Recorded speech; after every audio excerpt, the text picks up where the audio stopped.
Right.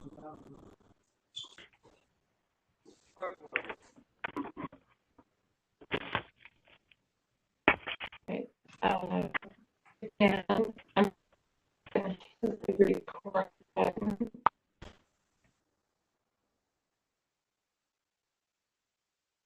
And let me know if you'd like me to go through the house.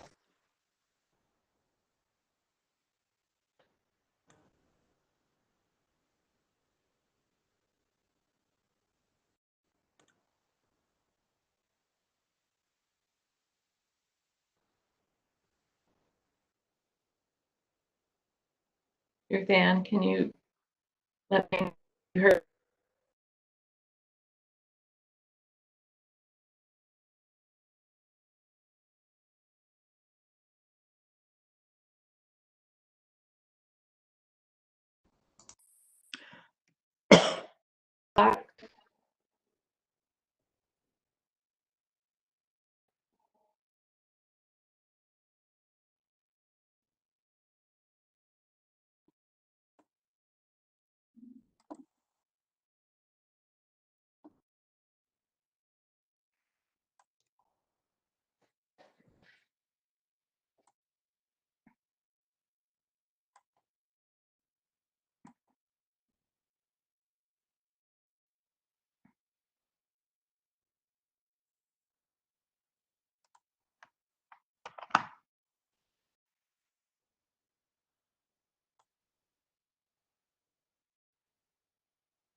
Are you on this?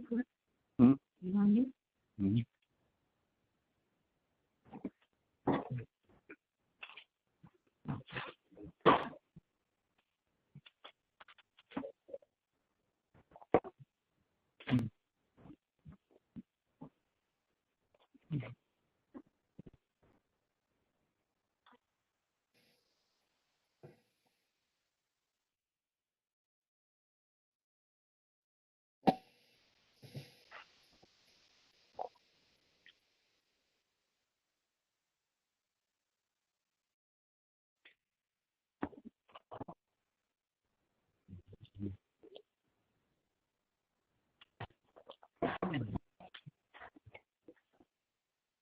Keeping for the video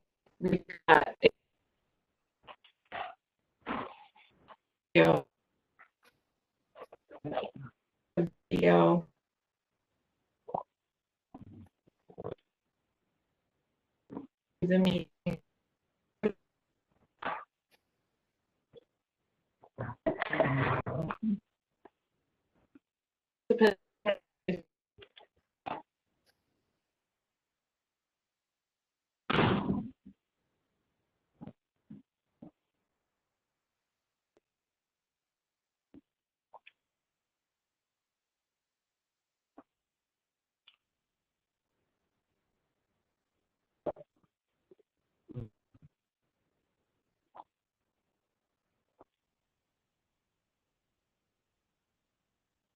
Everything? Mm-mm. No.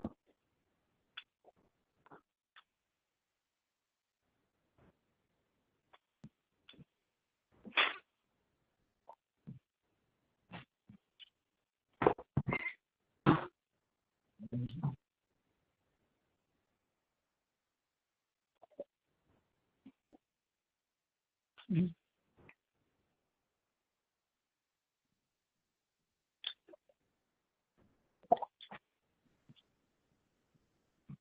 don't know what to do.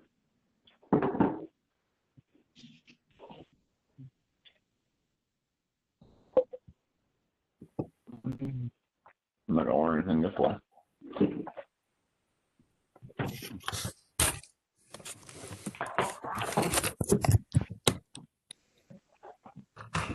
Nobody has not me.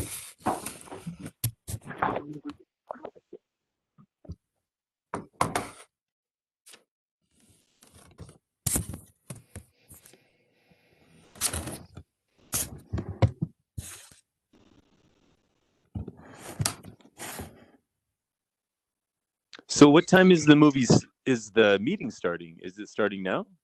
Here we go. Grandpa, look at Grandpa. This fucking old bastard here.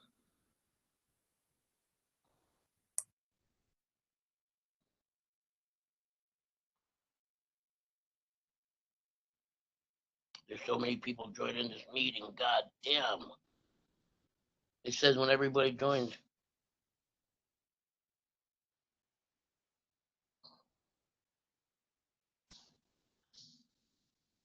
I can't hear it either.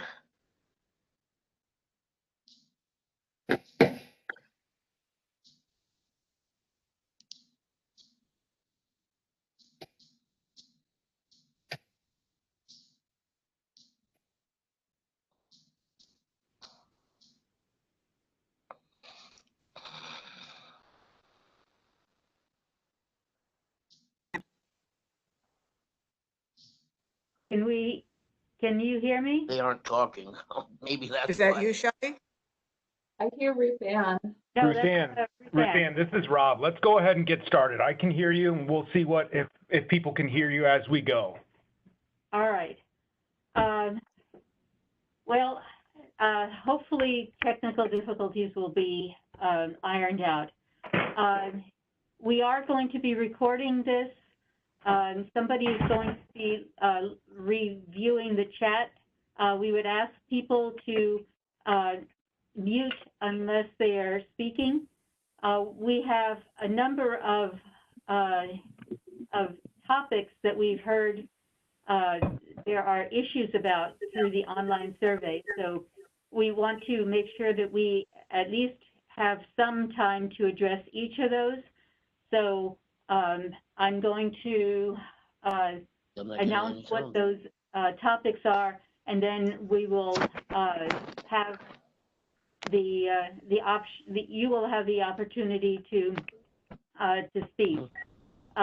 There is a way that you can state that you want to speak. The best way, I think, would be chat. Kim Crawford is going to be monitoring chat. So if you want to speak, please just say that you have a comment, and we'll acknowledge you, and then you can unmute, please. Right now, there's me, I think Megan, Tom, and Kim and Daryl are on. Is there anyone else from the department? Robert Lane with the Administrative Counsel and Rules Office is here.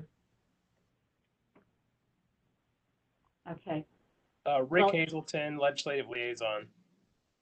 All right, thank you.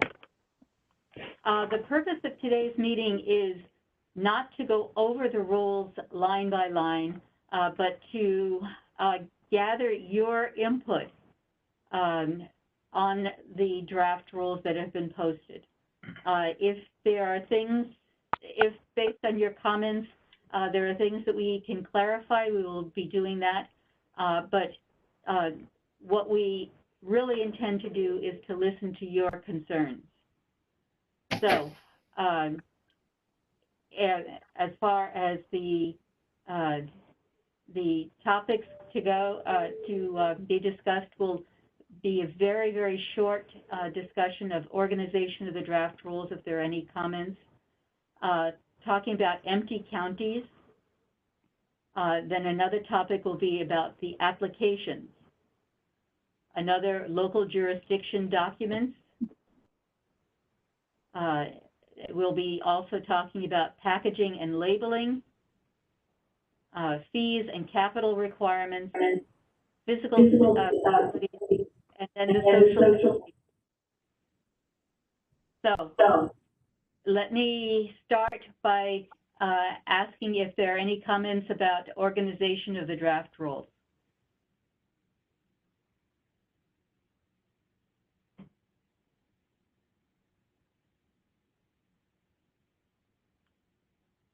All right, in the Okay. chat window, we have Brandon Harrison saying yes. Brandon? Good morning, all. Unmute? Yes, good morning, all.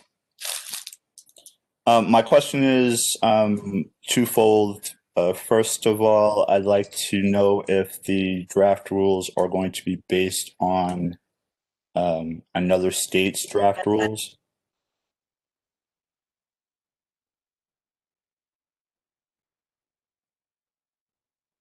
Can you guys hear me? Yes. Okay. Our rules are going to be based on the proposition and the requirements that we have for how rulemaking needs to be done. It's not going to be based on other states and what they are doing, because their statutory authority may be different. Certainly the rulemaking requirements may also be different. Okay. Okay, thank you.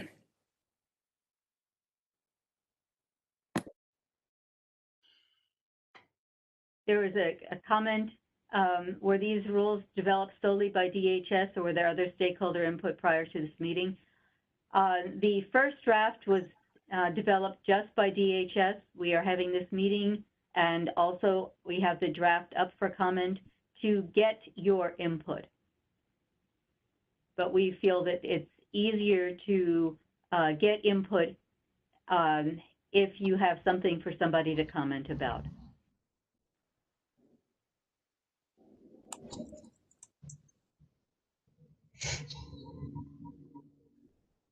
Anything else about organization of the draft rules? Okay. In that case, the next topic,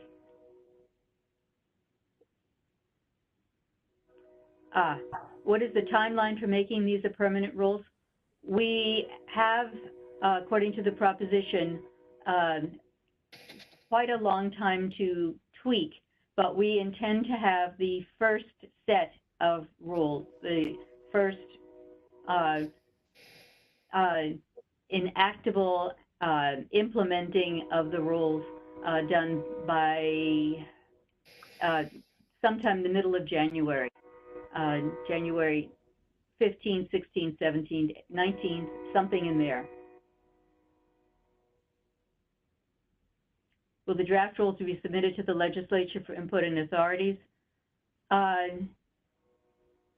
The draft rules do not require being submitted to anybody according to the proposition, but we intend to be following what we need to legally and by rule for rulemaking requirements.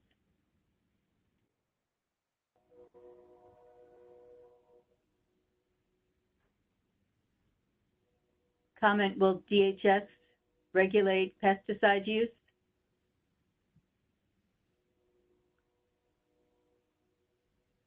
Tom or Megan, do you want to answer that? I have a question if it's the right time. Okay. We will address the testing requirements at a later date. We're focused on the establishment license application requirements that have to be in place no later than January 19th.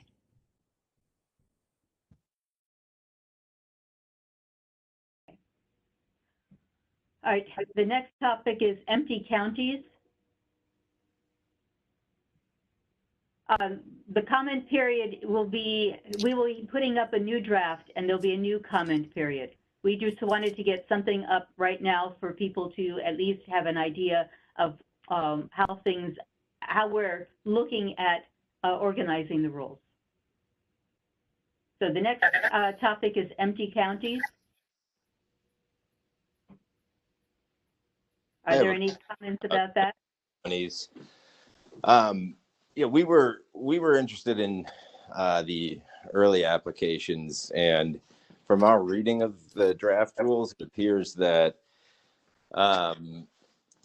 basically if there's less than 2 in a county and there's only 2 applicants, you would issue licenses to both qualified applicants. My question is kind of what happens in a scenario where there are more than 2 applicants, and if it's just a kind of a complete random lottery situation, or if you're considering any more merit-based type of determination for who wins those applications, just because it becomes a matter of investing a really significant amount of money for essentially a roll of the dice if there's no kind of scoring component at all.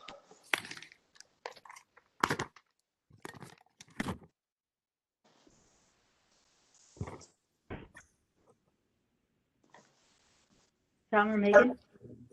So as it's written in the rules right now, we have the application requirements. Anyone whose application would be deemed complete and compliant, if there are more complete and compliant applications for a county than available licenses, then yes, they would be entered into a random selection. And that number of licenses per county is just capped at 2, or is it the like one per pharmacy, or? So per the initiative, it's if there are 0 dispensaries in the county, then there will be 2 establishment licenses that can be issued. If there's 1 dispensary in a county, then 1 additional establishment license can be issued per the early applicant allocation. Okay, I'm just curious if you guys have considered doing any type of more merit-based system or something, just because it is a tough proposition to go spend like $30,000 on application fees and be just like in a essentially rolling the dice and really not getting it on anything but random chance. We do intend to continue with an allocation process similar to what we've done with the medical marijuana. Yeah, he had Tom set up to be the ball guy. I know. I could see that coming after about 5 minutes. That's for Tom. Yeah, for Tom. You may want to meet your wife. Okay.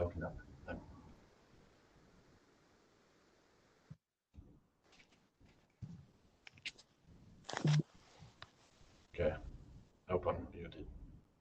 There was a question about whether or not the comment period could be extended. Regina, did you want to take that? I thought I had, but the comment period for this. This is the second. This would be the third.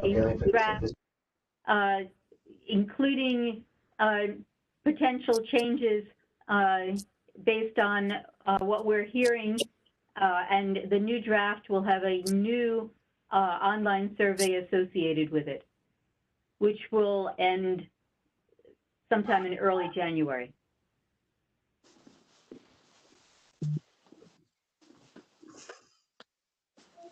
Just one other question about sort of the allocation and the lottery process.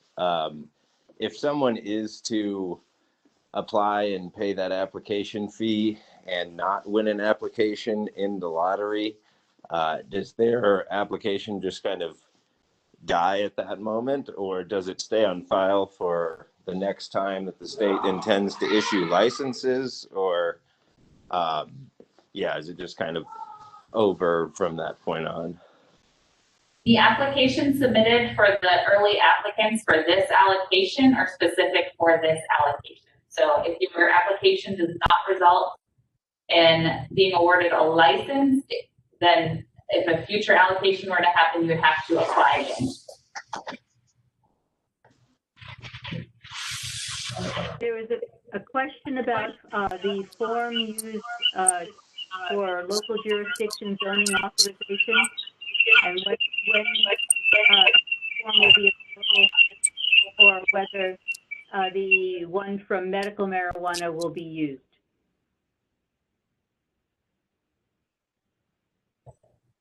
Because the rules have different requirements for that local jurisdiction sign off, as the rules say, it will be a department provided form.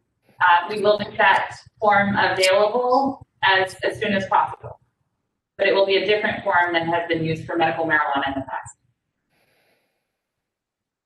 There's a question about medical marijuana licenses that have been issued for years and are not being used, and whether they can be reallocated in the recreational marijuana license availability. That is not the scope of this rulemaking. We're going to focus on the early applicants for the marijuana establishment. Okay.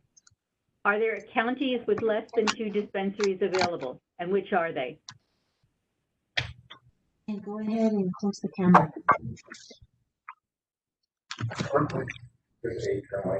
There's currently 4 counties or 8 counties altogether that have less than 2 dispensaries.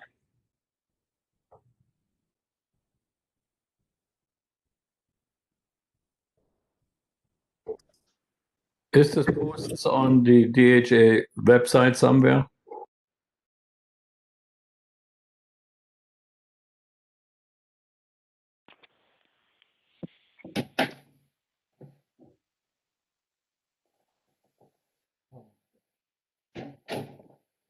There's a question about where Not that list posted. is posted.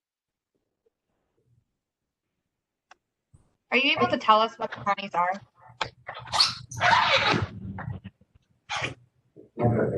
Yeah, I mean, we can provide that information. We have not yet because it could change between now and the allocation. It will be posted on our website closer to the application period. Ask the question. If anybody's a qualifying patient, the list of current operating dispensaries is available in the patient portal.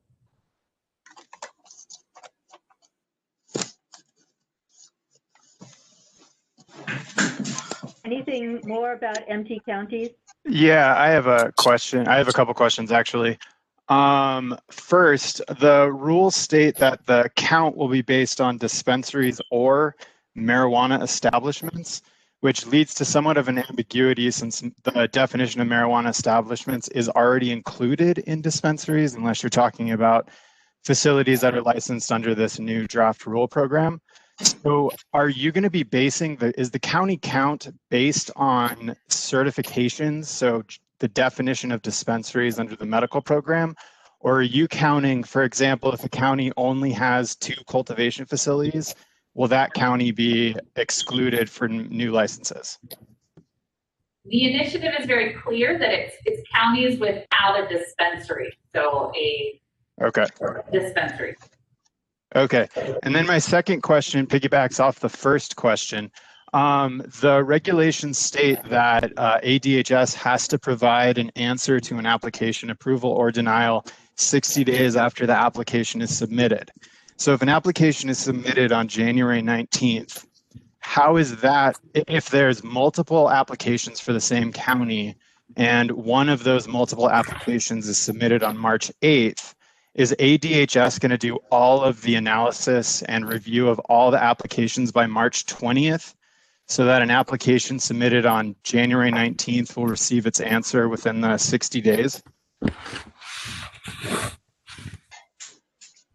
We will ensure that we meet those timeframes. We are putting things into the rules in place to accommodate that, such as ensuring that while the application period is January 19th, an application I'm sorry, you're cutting out. an application will have to be deemed complete and compliant by the end of that application period on March 9th. Right, but if someone applies on January 19th, they're 60 days. If it's totally, if it's complete and they're qualified, their decision has to be made by March 20th. Whereas if an applicant applies on March 9th and their application is complete and they're qualified, their 60 days will run out well after March 20th. So there's a couple clarifications in the draft rules right now. We do define, I believe the term is working days. So that does address the 60 days. And we also have provision in the draft rules that say all applications for those counties must be complete and compliant by March 9th. So like Megan stated, we will comply with the 60-day requirement to issue a license to qualify applications.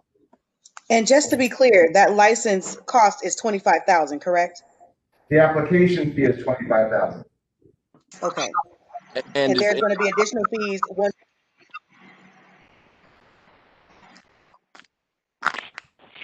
Okay, and will there be additional fees? Will there be additional fees after the license application? The current rules don't show anything else. There may be And ongoing, there would be a renewal fee, and there's, fees if you change locations, certain other items.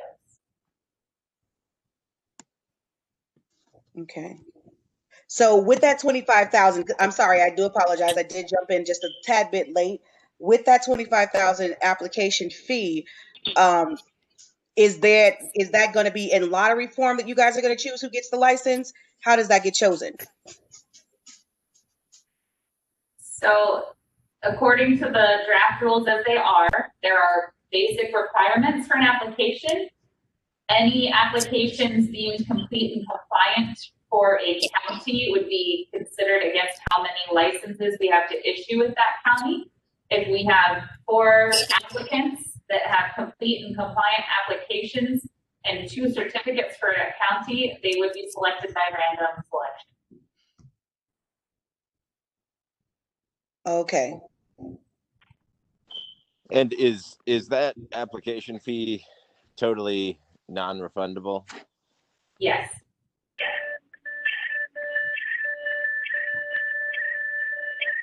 I just feel like that's a bit steep if you're targeting disenfranchised communities that have not been able to get into this business. That kind of pushes them out even further, in my opinion. But I don't know what can be done as far as that fee is concerned. But it does just feel a little bit redundant to offer social equity licenses with such a steep fee for people who have already been locked out of this arena. These are not the social equity licenses. These are the early applicants. Okay. I will still second that sentiment regardless, just that we are essentially only inviting people to apply who have the ability to just gamble with $25,000 and potentially lose it. If it's just random selection and there's no merit-based system whatsoever, then if there's 4 applicants, I'm basically just betting $25,000 and hoping that I win the lottery. Right. We're going to be talking more about fees later. Does anybody have any comments specific to empty counties or applications? Yes. Good morning. This is John. This is John Udell. I'm an attorney practicing cannabis law with Rose Law Group. I was just wondering if there was any thought given to use maybe like instead of a random lottery, the prioritization criteria for dispensaries in section 36, 2803.01. Because given this, hefty application fee that we're talking about and all of the uncertainty with the allocation process, it seems like it could be tough for a licensee to even compete in these counties, given that there's going to be probably another dispensary to come down the road too. So I was wondering if there's any thought given to at least allowing these people for the application fee to become dual licensees in those counties. So today, I mean, the focus of today is truly, we have to have the rules in place and the application period open for those early applicants as it's written in this initiative on January 19th. So that is the focus now. Now, other things that may come down the road will be part of other rulemaking. Thank you. Okay, So one last next question, application. How can it be avoided that agents, either dispensary agents or the facility agents, pay multiple times for their background checks with a card fee? I would think it's more efficient and fair to everybody if they have one card, either a medical marijuana dispensary agent card. They should be able to also work in a recreational facility. So the background check should be only be paid one and should be a personal card, and they should be able to work with this card in any facility. Are there some thoughts to it? So a couple things to that. We're trying to comply with the Medical Marijuana Act and the Smart and Safe Act. So there are two different statutory schemes. Some of those issues that current licensees may have questions about, we do plan on having a Q&A session in early January to try clarifying some of those that may not be spelled out in the rules. So stay tuned for an invite in the near future for that meeting. Okay. I have one last question for me. Again, this is Annie Calvin. As far as the early licensing clients go, if you guys get a specific amount of early licenses applications that qualify, is that going to affect the numbers of licenses that you still give out later? The social equity, it specifically states in the statute that we need to issue 26 licenses for social equity in the future. So if you get 20, let's say you get 26 early applicants for social equity licenses, is that going to be it at that point? The early applicants on January 19th, that's a completely separate allocation for licenses than the social equity that will come later. Okay. I have a question regarding licensing, please. I would like to know whether or not there's going to be a requirement for owners, managers, employees to take any type of training course similar to the Title IV liquor law training that is required for licensing? That's not in this current draft. Is that something that will be considered? Is that a suggested comment for us to require? Yes, I am suggesting that that be considered. We will discuss that comment internally. Okay, and who would I contact to find out more? That comment's already noted. That's the purpose of the meeting today. Thank you. All the feedback we get today, we're going to regroup and discuss how to improve this draft. Okay, thank you. I appreciate it. Thank you. I have a question regarding the lottery.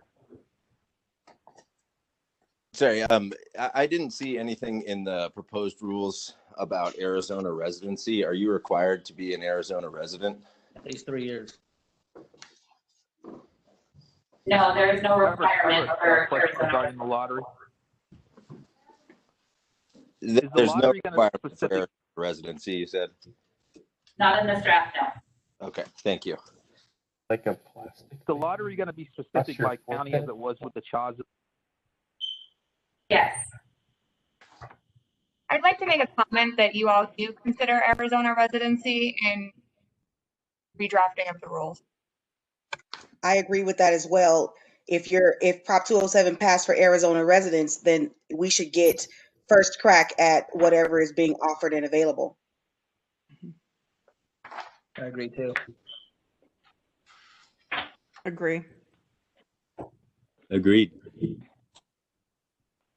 Due to the constitutional issues with that, I'm going to disagree just for the notes. And this is Ethan Minkin. I disagree as well. I mean, if you I think the rules allow public companies to be owners now, and to try to regulate who can be an owner and to require some kind of pre-approval would completely disrupt the markets. So it would be completely inconsistent with a company being a public company. That's comment number one. My second question, though, or question is, I heard what you said before about the 60-day period and so on and so forth. Is the department going to accept then applications through the 9th, and then sometime after the 9th hold a allocation or a random selection? So in other words, everyone will be on equal footing, irrespective of when you apply during the early applicant period. Applications that we receive and are deemed complete and compliant by 9th, yes, would have an equal opportunity for that allocation. It will take place all at once with all of the complete compliant applications. Great, thank you. Can I make one more comment based on the $25,000 fee? Can I make a recommendation for ADHS to consider that possibly having a much lower fee to get into the the lottery, but having to show a sufficiency of funds of the 25,000 should the applicant be chosen for one of the dispensaries? I second that.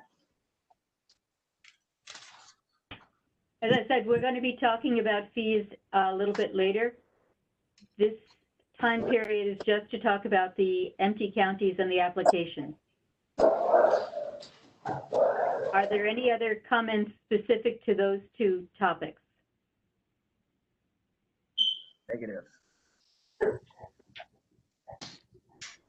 Almost as part of the applications, there is also a number of comments about local jurisdiction documents. And we had a couple of comments just before about whether local jurisdiction documents that are specific to medical marijuana could be used.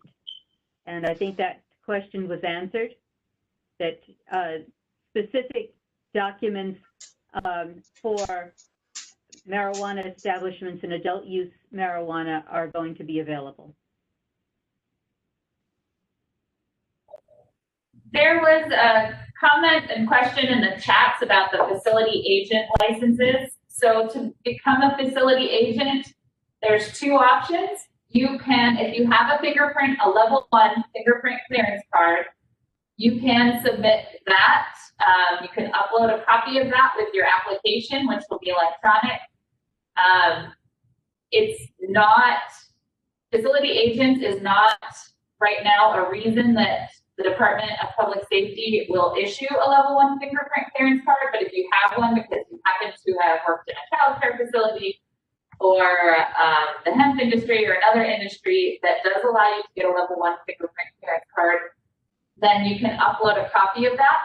If you do not have a level 1 fingerprint clearance card, you can send in a physical copy of your rolled prints according to the rule, and make sure you follow all of the items that are in the directions for that.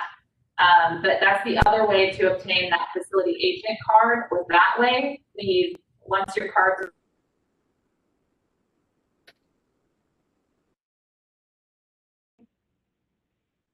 Any other questions, concerns about the applications? Yeah, I have one question on the application. Are you anticipating releasing a draft form of what the application will look like prior to January 19th?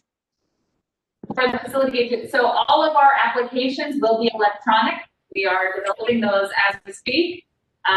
We will have any forms that have to be uploaded with those electronic applications available as soon as possible. So keep looking out on our website. We can't have them up yet as we're still in the first draft of these rules, but we will absolutely have them up and available as soon as possible. Awesome, thank you.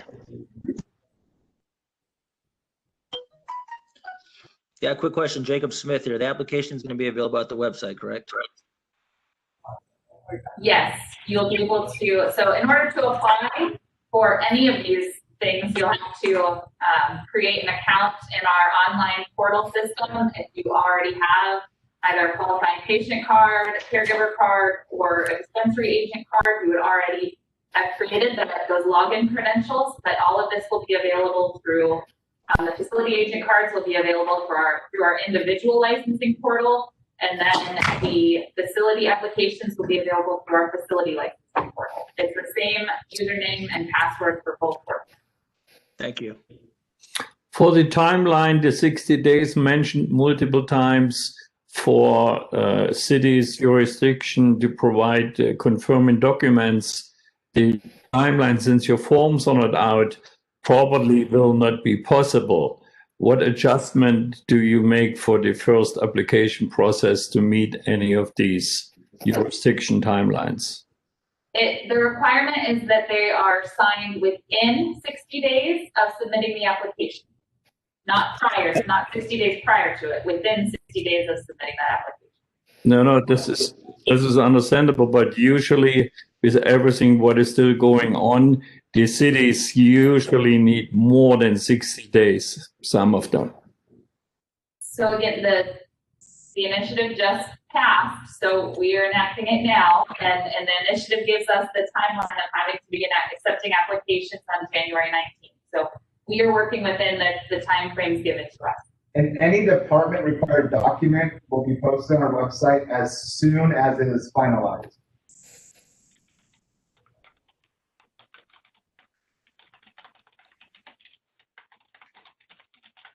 Any other questions or concerns about that? If not, we're going to go on to packaging and labeling.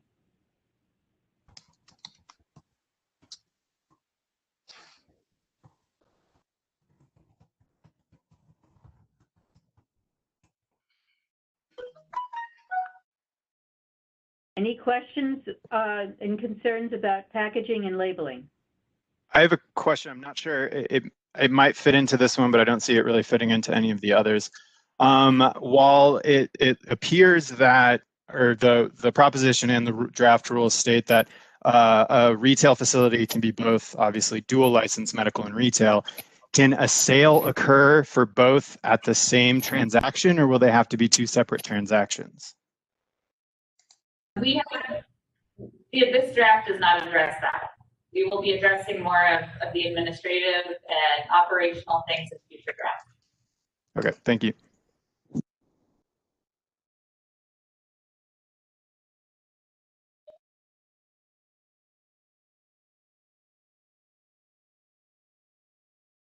Any other questions? Yeah, Jacob Smith, everything that's going on today, is this going to be available at the website, or is there any way you can email it to us, the email we use to log into this WebEx meeting? I don't understand your question. So all the so like those two slides you got up right there, are those going to be available at the website? I can't really see it. It's on my phone. Sorry. The meeting agenda I can put up, but it really doesn't have any application beyond today. The other document is the draft rules that are posted already. Got it. All right. Thank you. Sorry about that.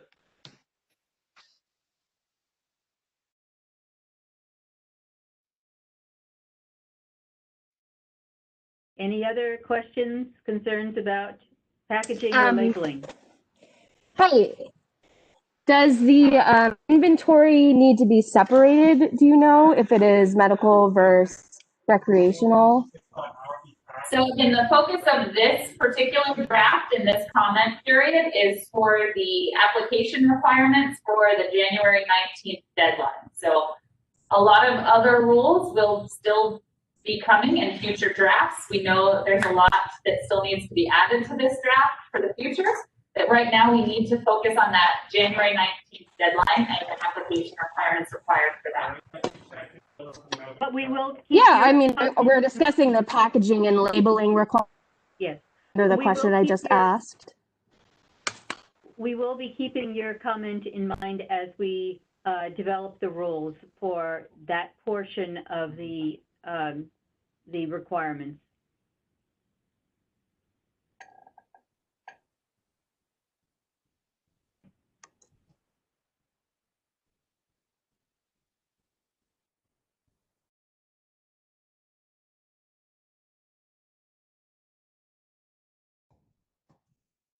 There are several questions.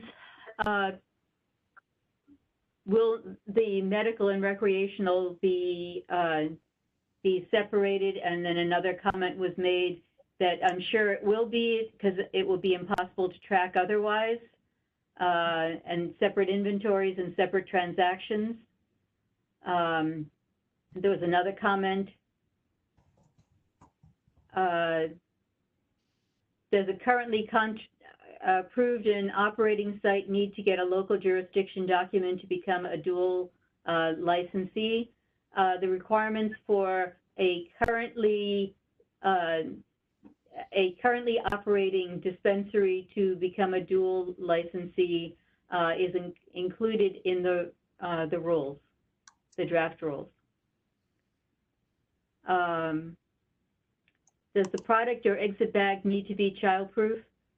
There are provisions in the initiative that talk specifically about the safety of the packaging, and that will be included in the rules.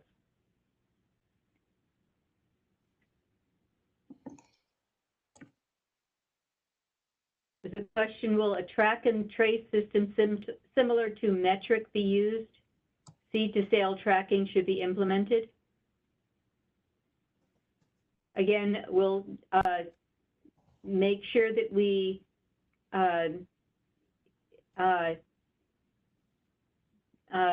address your concern when we develop rules for that portion of the chapter.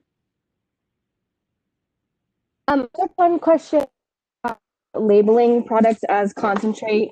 Obviously, it states that you can only have 5 grams of concentrate per sale. Does that include edibles? Is that just typical concentrates as they are in the medical world right now? What is considered?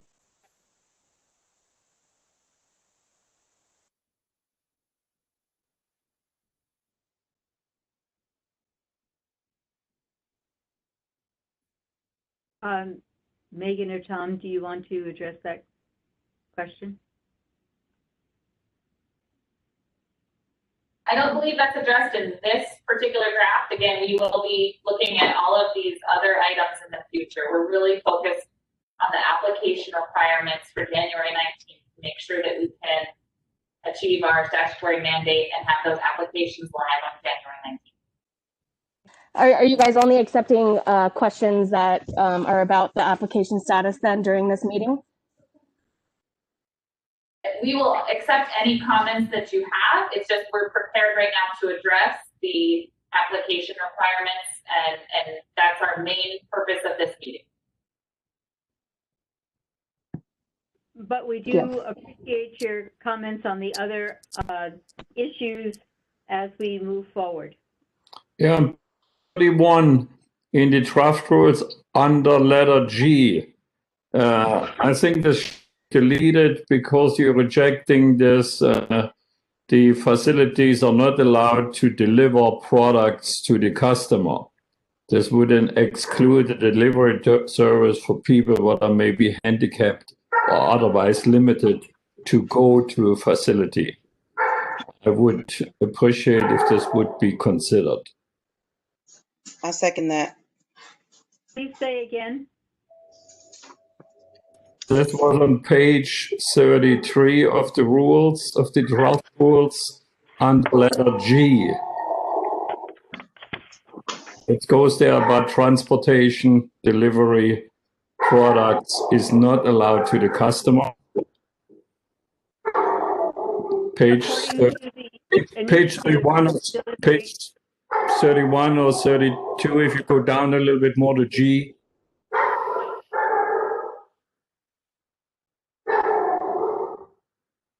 According to the initiative, delivery is not available at this time. Okay, should we not leave it then open instead of denying it completely? I second that. As of right now, the initiative does not allow us to put in anything about delivery to a customer. Would that also be applicable to social equity? Or is that something we're going to discuss once we get to that topic? There are timelines in the initiative for both social equity and for developing rules about delivery. Other input to the logistic for inventory, there could be a large problem, could be go to a nightmare space-wise and logistically if the inventory in an existing dispensary also selling recreational product would be divided. I think that's very, very complicated space-wise and logistically. If there's one inventory and it's then in the system divided based on the tax or based on the allowed amount what the customer can buy, that probably would make it much easier. If you could consider this would be appreciated. Mm-hmm. Noted. Just because we've gotten several questions about delivery and comments that we should put it in the rules that it is allowed as soon as possible. Prop 207 that was just passed actually expressly prohibits delivery before, I believe it's 2023. So it's not something that we can put in the draft rules because the rules cannot contradict the statute. Okay, so by 2023, it will likely be reconsidered, correct? I believe it says by 2025, we need to reconsider that. Okay. Right. This is Robert Lane. It says, on or after January 1st, 2023, the department may, and no later than January 1st, 2025, the department shall adopt rules to permit and regulate delivery by marijuana establishments. Okay, question to the legal structure. The dispensary license holder, can he separate the recreational license under a different corporation, or does it has to be under the same since it's a dual license? And additional to this, can the different license parts like cultivation or retail or manufacturing also be split under different legal entities, or does it have to be all under the same? Between the AMA and the Smart and Safe Act, the department issues certificates for dispensaries and licenses for establishments. Those are the two types of facilities that we are licensing, and then there's certain things you can do under those licenses. That's as much as I think we can provide about those questions at this time. And just a reminder, like I said earlier, with the existing dispensaries, we are going to have a stakeholder meeting early January to go over some of the questions that you may have that may not be addressed in any rulemaking. Okay. If you maybe down the road could give some clarification, if all parts of the activities like cultivation, retail, or manufacturing have to be then under the same legal roof, like one corporation, or can it be split under, let's say, 3 corporations? Again, an establishment license is one license, so it's one entity, but we can, again, for the specific questions that will only apply to dual licensees, we prefer to keep that for a different meeting and keep this meeting more general to apply to everyone. Okay. A hand raised by Dwayne DeMarco. Yeah, how you doing? Apologize, I've jumped in this a little late. We're a company that bases in Arizona, but we have grows in California. My question is, will you guys consider or be considering, rather than the current structure where you have to have a dispensary to have cultivation, allowing cultivation freestanding without a dispensary? Our company does not do retail sales. We only do wholesale sales. Will that be something in consideration with the new law passed? We don't have that authority under the statutes that have been passed. Okay.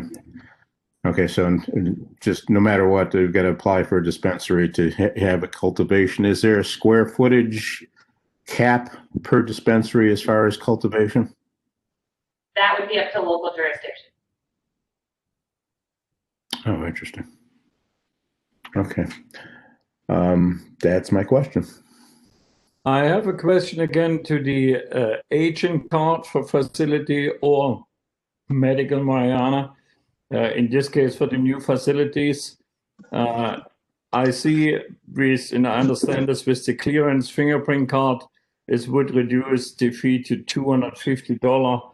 I would suggest since other companies like schools or security companies, and they go also to public safety to get the clearance card level 1, what isn't really only a few dollars, $10 or $20, I think to charge the agent or facility $500, it's much overcharged. Even the reduction to $250, if you know what the clearance level 1 card costs, to charge the additional $250, I think that's not a fair payment.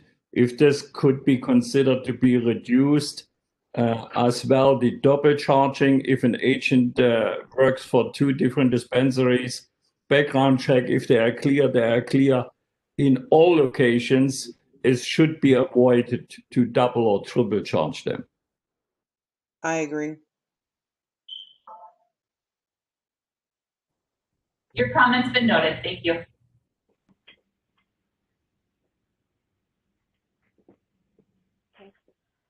All right. Since we seem to be working our way back to them, we can now take comments that are specific to fees and capital requirements. I have one more question to what is not mentioned nowhere. It would be probably very practical if we could include a rule that payments for medical or in this case recreational product should be made at delivery or before delivery. No payments terms should be allowed. If this could be considered, would clear the process, simplify the process to avoid drama with people not paying their bills. Similar rules in different states are also in the liquor industry, where they require payments have to be made at delivery or COD.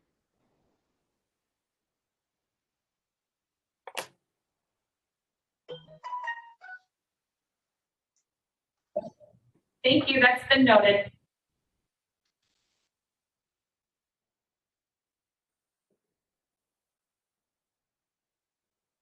Okay.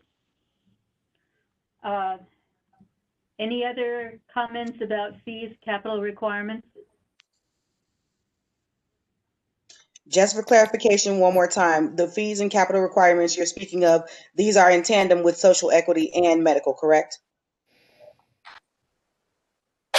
These are specific to the marijuana establishment and facility agent requirements and these licenses.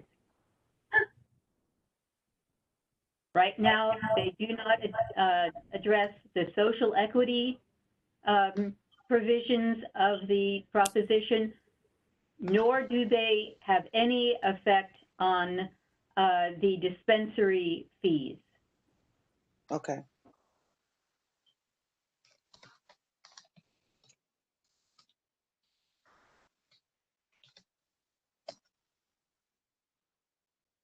Quick question. This is John Udell again. When you said that the fees we're talking about here are different than the dispensary fees, are you suggesting that dual licensees don't need to pay the $25,000, or did I mishear that?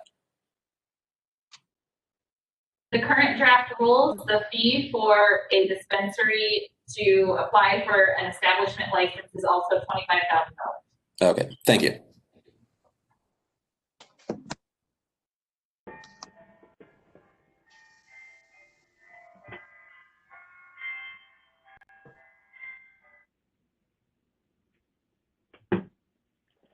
Okay.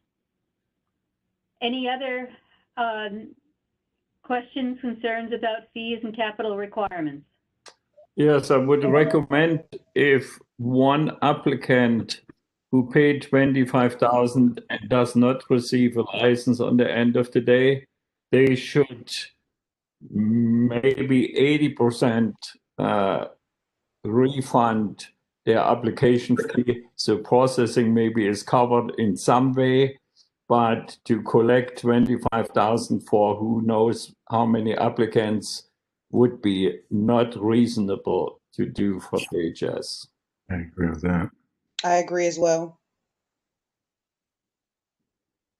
There's comments in the chat to please clarify the $500,000 capital requirement. We will provide more clarity on that moving forward. Don't mix it. 1.5 sticks butter sliced thin.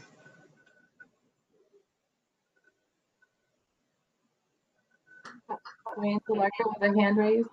Yeah, I was going to ask exactly the same question. I had applied last time and paid my fee and did not get the magic ping pong ball. And the state kept my full fee. Wanted to make sure that if we were going to put down $25,000 on this occasion, that at least a decent portion of it would be guaranteed to come back if for some reason we weren't granted the licensing. It seems to be unreasonable to ask $25,000 if you're not granted the license. I understand the requirement for time in processing, but $25,000 is not a reasonable amount for a paperwork fee if you're not granted the license. Agreed. Your comment's been noted. Thank you. Thank you.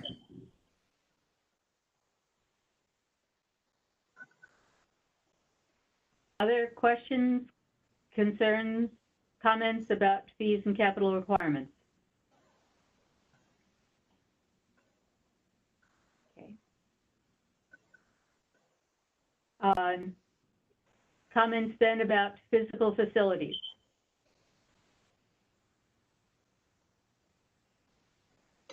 So for physical facilities, I know that we already established that we can't transport marijuana to a customer, but what if we are a mobile shop? Is that not allowed to where we're parked in a specific place and they come to us? Would that still be considered delivery to a customer, or would we be able to be mobile?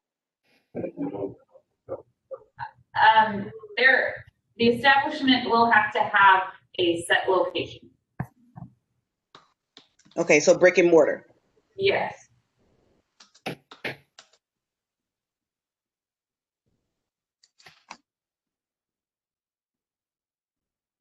In the rules, in the draft rules, you'll see that there's a requirement for the physical location, the physical address of the proposed marijuana establishment. Okay.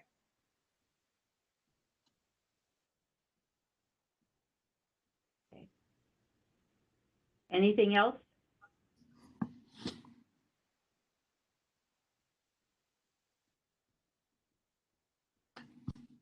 Yeah, a quick question, if you can hear me or not.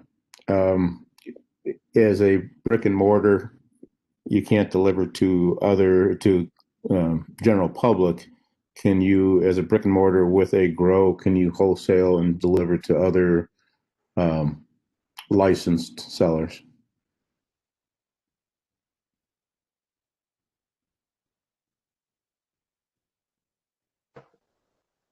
The initiative allows for transfer, sale or transfer to a dispensary or another marijuana establishment. Good. Okay. Thank you.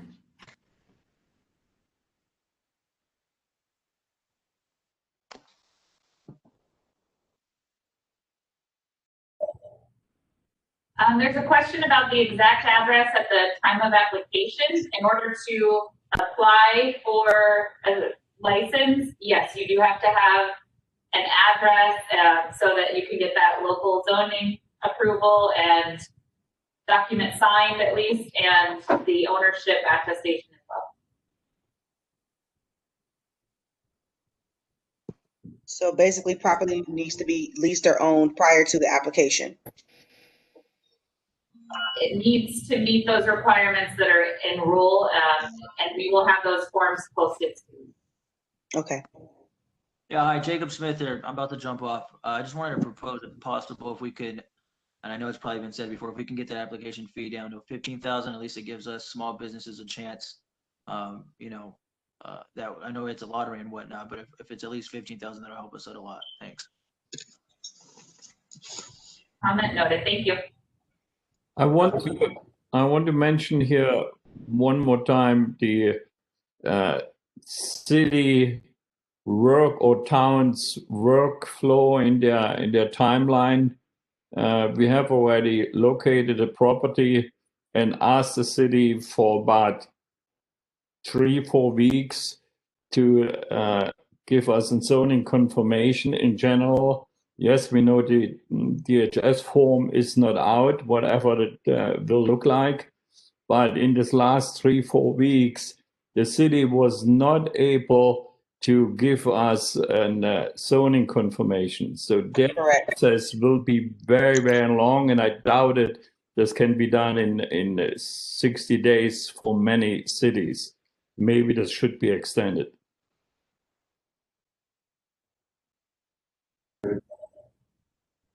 Comment noted. Thank you. Okay. Any other questions, concerns, comments? Okay.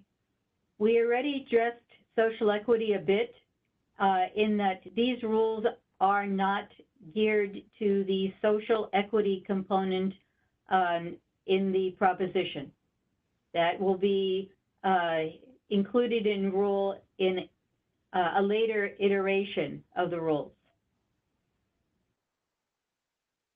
So right now, we basically have no information on what social equity is going to be structured like, or what it's going to look like, or what's needed for it. That is correct. Okay. So as far as these fees and I know the packaging and labeling is probably going to still be somewhat similar, as well as the physical facility information is going to be somewhat similar, but everything else, it's kind of still to be determined. So the application and allocation requirements will be established in rule later. All marijuana establishments will have to follow, once they are licensed, they will follow the same processes. They'll have the same requirements for administration and operation, all of those things. It's the application requirements that are still to be determined.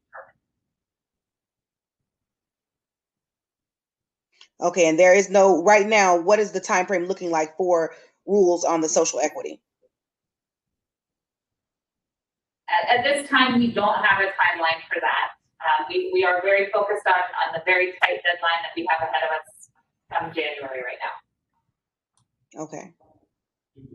The question to the non-profit profit status of an existing dispensaries, can we change this at any time to a for-profit one, or are there coming some rules and regulations or deadlines how this process should be going forward?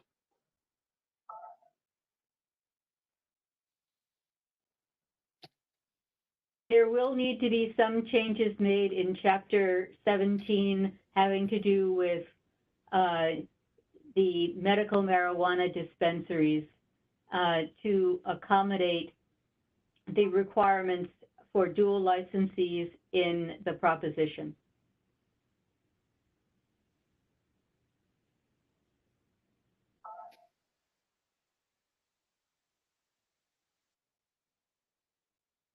Okay. All right. Are there any other comments that anyone would like to make about any of the topics that we discussed, or any other topic that you want to bring to the attention of the department? Yes, my name is Annie Calvin again. As I was saying before, As far as social equity, because yes, I'm vested in that particular facet. As far as social equity is concerned, I think it should be considered to be as affordable as possible for minorities and smaller businesses to be able to participate. I also think that minorities and disenfranchised communities should get first crack at those before corporations do. And I also feel that we should make sure that we are considering local applicants first before we consider out of state for social equity, to give those in state and disenfranchised a better opportunity at obtaining a social equity license.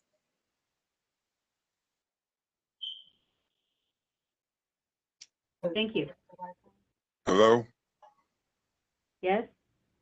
Yes, I would like to ask the Department of Health Services to maybe they should coordinate with the cities and towns concerning the zoning and the availability of meeting the timelines that the DHS is putting together for the applications for these people to put their applications in for it to be reviewed by the cities and town, especially right now during this pandemic effort when a lot of the offices are closed or working with little staff. Agreed. I think that needs to be expanded greatly.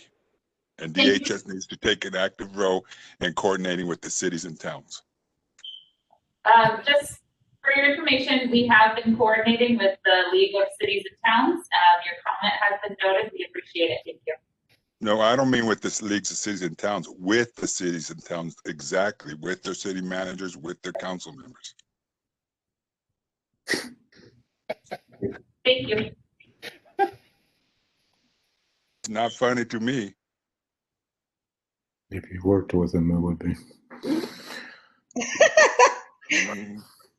I definitely understand what he's saying, because if you're going to give us timelines and parameters, then the cities and towns also need to be coordinated with that effort so that we have a better chance of having the information and all of our documentation in order. All the agendas need to meet up, is what he's trying to say.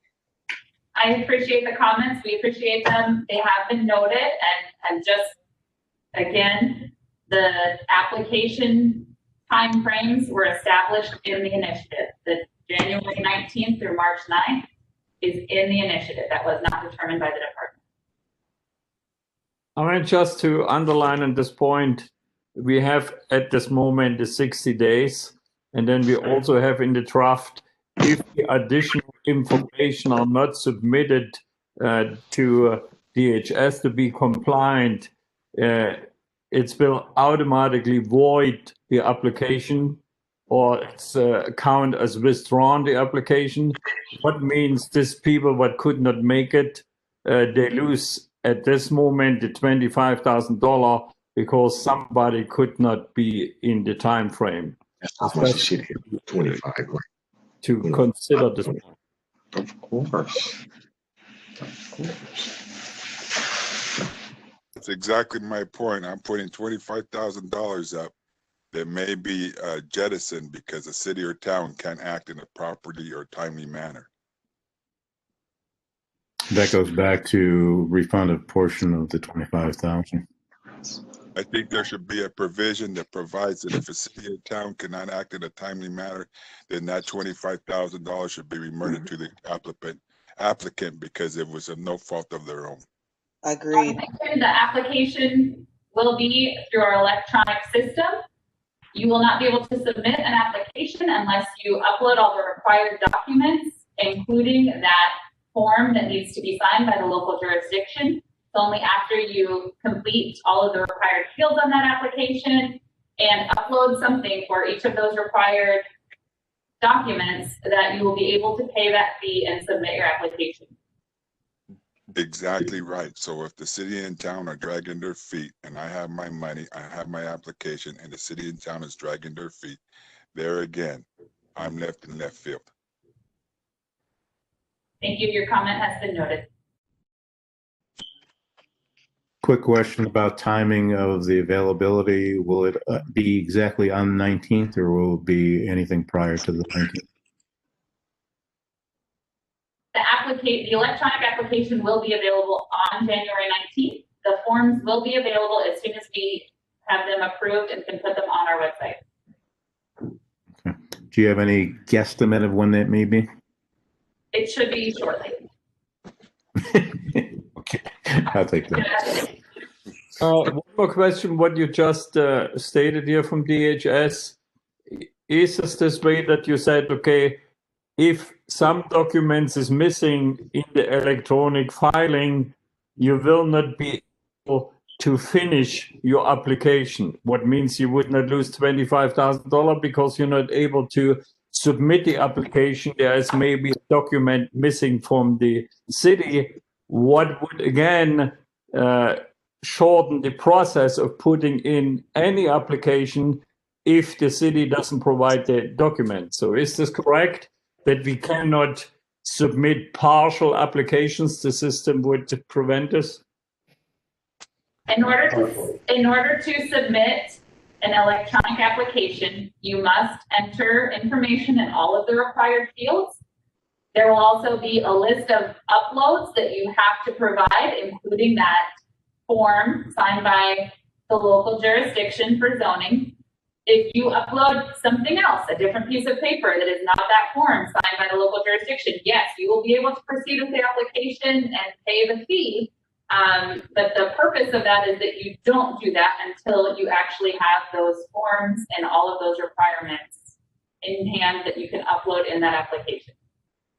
Okay, this makes sense, but if the city or whoever has to prevent a third party document, what you cannot get on time, we are on the same point to reconsider the 60 days or have something to resubmit later as an option and just give you the basic information. Otherwise, a lot of people would be excluded to go forward with the application, what would not be completely fair as well. Thank you. We appreciate your comment. It has been noted. I just want to note that we must follow the initiative and the statutes that we've been given. I know there's a lot of outstanding questions out there. Really, the purpose of this meeting is to take comments and not to make it a question and answering session.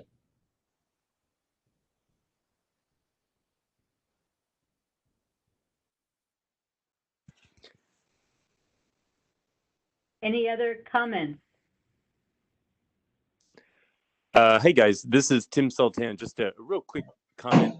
I appreciated Karsten's request that facility agent cards be accepted at all facilities. Same with DA cards, that they be accepted at all dispensaries. So I just wanted to make a comment that I fully endorse that. Some of us work with multiple dispensaries, and so it's a bit difficult to get a DA card for each one. If we had just one that got us into all, it would be great. That's all. Thanks for listening.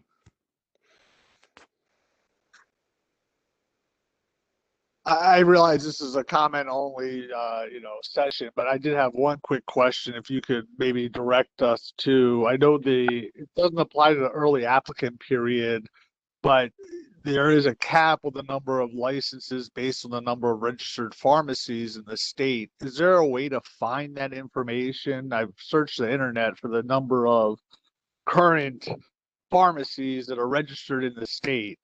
Is that posted somewhere, or could you direct us to where we can find that information? We do not license pharmacies, so to obtain the number of licensed pharmacies in Arizona, you would need to contact the pharmacy board and request that information. Okay, and you don't have that card number? Not at the moment, no. Can you repeat the name of that entity that we need to contact for that? The Arizona Board of Pharmacy. Arizona Board of Pharmacies.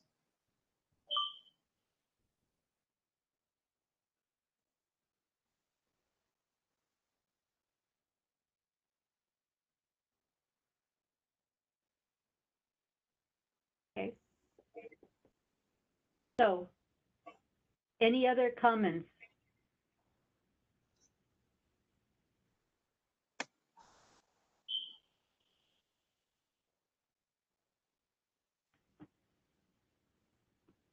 Actually, yeah. Then, Sorry.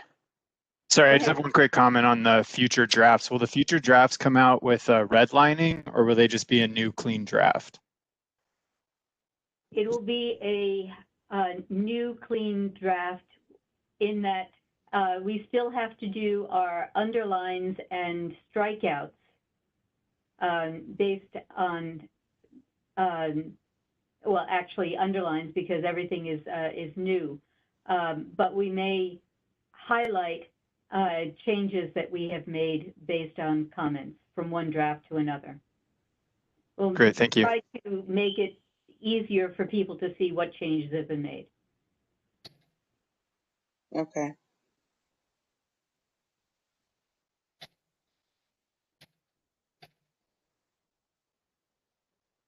Okay. So, in closing, the comment period for the draft that has been posted for the last week will end at midnight tonight. We anticipate posting a new draft with a new online survey shortly. And we look forward to receiving the comments that we get about this new draft. We will be looking at all of the comments we received on the current draft, as well as the comments that we received during this meeting as we go forward with any revisions that need to be made in the new draft. The online comments, the deadline is today. Is it at the end of the day, working hours, 5 p.m. or at midnight? Midnight, Thank you. Arizona time.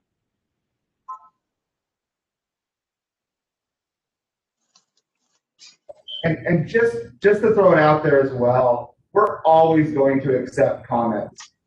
So the draft will be likely pulled, the comment period will end, but if there are things that come up tomorrow, feel free to send us an email and we will review every single comment that's submitted to the department.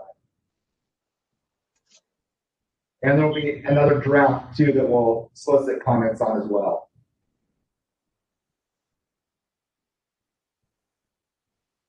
Will this recording be available on the website?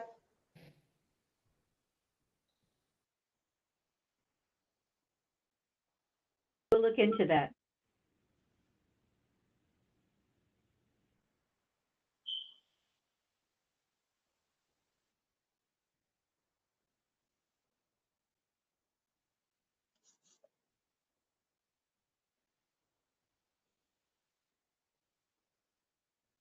Any other comments before we close this session? Yeah, what is your deadline for having the rules drafted around the social equity piece? Say again? Do you have a deadline that you're trying to meet in order to draft social equity rules? Is there a deadline requirement you all are aiming for? We have not established any timeline for creating these social equity rules. So for social equity, we really don't need to be looking forward to January 19th, correct? Correct. Will people who put their email in as we signed into this meeting be notified of other WebEx meetings related to this industry as a whole? Any future meetings or information will be available on our website.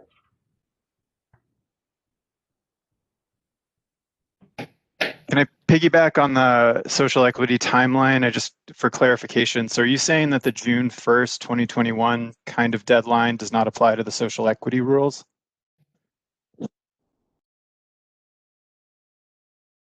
So we don't have any, the social equity rules are not the focus of this meeting, so I don't think we're going to comment on those. I mean, social equity is on the agenda to discuss, so we're just trying to figure out what timeline, if the June 1st deadline applies to it or not. I mean, why put social equity on the agenda if we can't talk about it? If you have comments on social equity, we can take them, We are focused on the dual licensure January 19th date at the moment. Okay, then I guess the comment would be that under the proposition, ADHS is required to have social equity rules by June 1st, 2021 at the latest. Okay. Comment has been noted.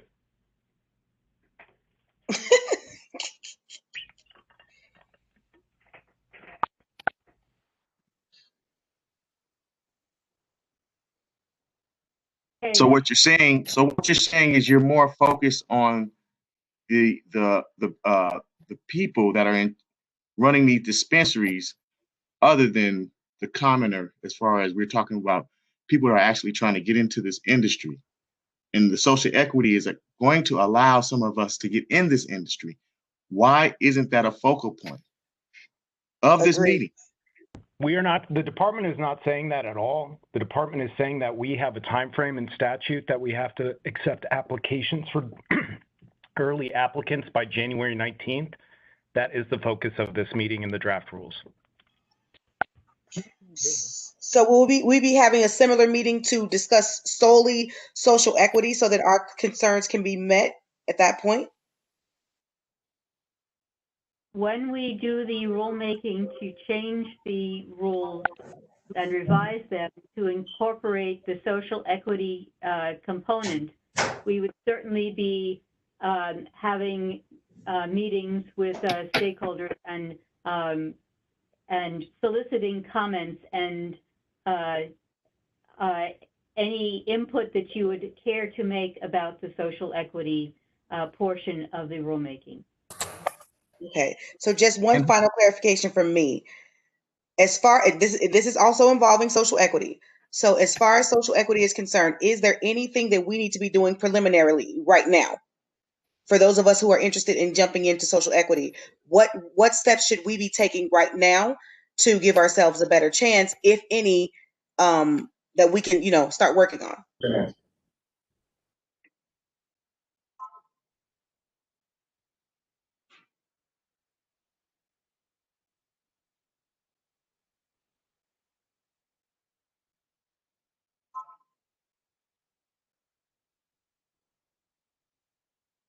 Hello? Yes. I would look at the application requirements in the current rules and see what things there would be applicable and go from there. Use your best judgment. And who exactly are these stakeholders, and how does a person become a stakeholder? Anyone who has an interest in the rulemaking is a stakeholder. And when will these rules meetings be held exactly about social equity? Because I would be interested in being a stakeholder. We will be posting information about rulemaking on the webpage that you saw this announcement on. The marijuana programs webpage for adult use marijuana. So I just want to ask just a clarity question. Since we're not getting much information on the social equity portion of this, that pretty much means that we do have our whole different bucket of license for us to pull from, and we're not going to be told when the time comes that there's no more left, correct? There are provisions for a specific number in the proposition that are geared to social equity licenses. So those will not be doled out between January 19th and the rulemaking of the social equity licensing, correct?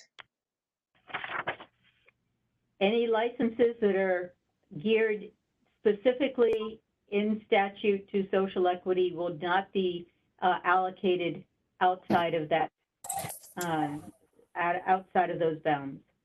Do you know how many of those licenses are available for social equity? You'd have to look at the proposition. There's 26, and I encourage everyone to go to the chat about the the website that we can learn more about the social equity for the trade association. The trade But the association? trade association, excuse me, the trade association only looks out. Let's be honest here. We need to have a social equity group. Nothing that has to do with MITA, however you pronounce it. It has to be something separate. Trust me, they only are looking out for the lobbyists that actually lobby for the initiative. They aren't looking out for the social equity interest. It's now, I've kind of gotten that inkling myself. It's now 11:30, so we're going to close this meeting. But thank you very much for your input and for providing us with some very interesting ideas as we move forward. Thank you. Bye. Thank you. Thank you. Thank you.